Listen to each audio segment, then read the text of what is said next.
Before New Year, right now on the eve of Christmas, all sorts of miracles happen.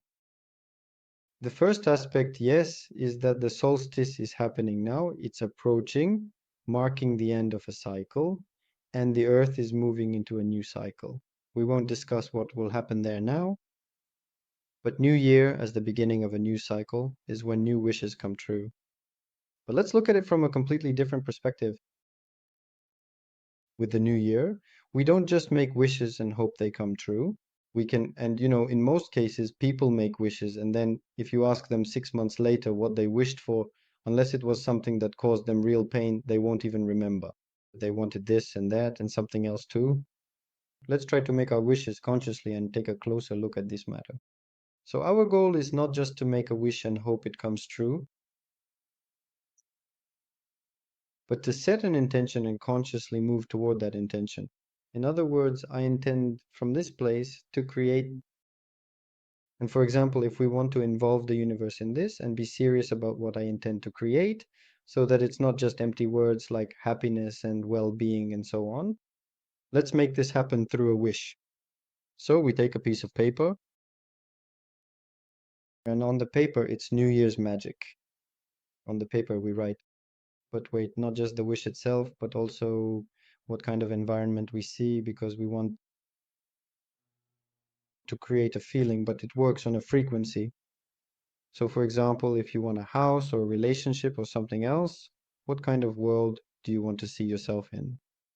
My world, the one that surrounds me, looks like this. There is this, that, and so on. So together with the environment we've created, and we're writing all this down, we've created this world.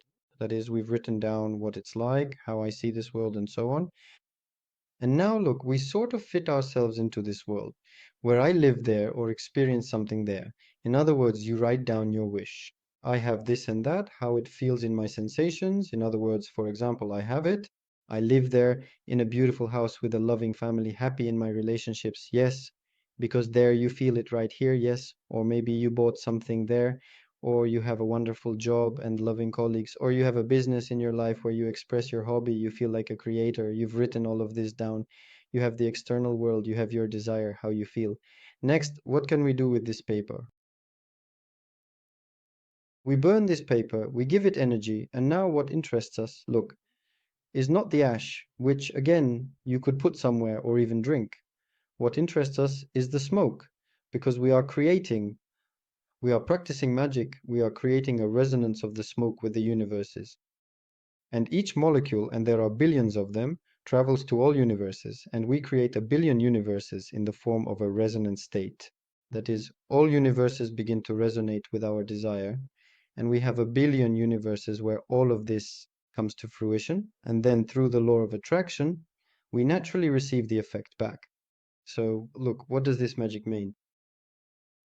First of all, it means that you have honestly invested yourself in this world.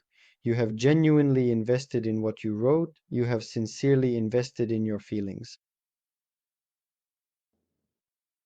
And you have honestly recorded what you wanted. It was there. This was done at the stage of forming a new annual cycle. In other words, you were clever here and you fit all of this into the time frame of a year. So you know exactly that it's not just someday, the cycle begins and everything develops. The annual cycle, we are already embedded in the physics of it in this process. And so we've incorporated all of this into the annual cycle. In other words, we were clever, we kind of sped things up, and we also anchored it through this physical smoke, through a vibrational state, to some existing realities. In other words, we made a little trick everywhere so that we would be vibrationally connected. If you experienced that thrill from having invested yourself so usefully in realizing your desire on the physical level, if you took action, just the very act of doing it, believing in it, that's a big step toward feeling that it truly exists. So, in the end, this is what you did. You affirmed the reality of your desire. This is the affirmation of the reality of your desire.